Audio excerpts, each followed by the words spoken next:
Hello guys, మనకి ఈరోజు ఇండియాకి అలాగే ఇంగ్లాండ్ మధ్య ఫస్ట్ టెస్ట్ డే 2 అయితే జరిగింది కదా.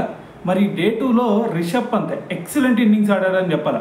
ఎందుకంటే అతను 178 బాల్స్లోనే 134 రన్స్ కొట్టాడు. దాంట్లో చూసుకుంటే మనకి 12 4లు అలాగే 6 6లు కూడా ఉన్నాయి. అయితే మరి ఈ సెంచరీ కంప్లీట్ చేసిన తర్వాత అంతకుముందు ఎంఎస్ ధోని పేరు మీద ఉన్న ఒక రికార్డ్ని బ్రేక్ చేసి పక్కన పెట్టాడని చెప్పాలి. అదేంటంటే మనకి అంతకుముందు ఎంఎస్ ధోని టెస్ట్ క్రికెట్ మొత్తంలో కూడా చూసుకుంటే అతను 6 సెంచరీస్ చేయడం జరిగింది ఇండియన్ టీం తరఫున. అయితే 2014లో రిటైర్మెంట్ ఇచ్చాడు.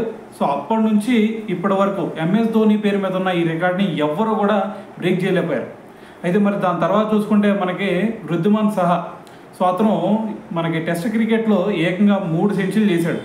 అయితే మరి అతను కూడా ధోని రికార్డ్ని బ్రేక్ చేయలేకపోయాడు. అయితే దాని తర్వాత వచ్చిన రిషబ్ పంత్, సో ఇప్పటి వరకు మరి రిషబ్ పంత్ చూసుకుంటే మరి ఈ సెంచరీతో ఎంఎస్ ధోని పేరు మీద ఉన్న ఆ రికార్డ్ని బ్రేక్ చేసి ఇండియన్ టీం తరఫున టెస్ట్ క్రికెట్లో అత్యధిక సెంచరీలు చేసిన వికెట్ కీపర్గా అవతరించడం జరిగిందనమాట.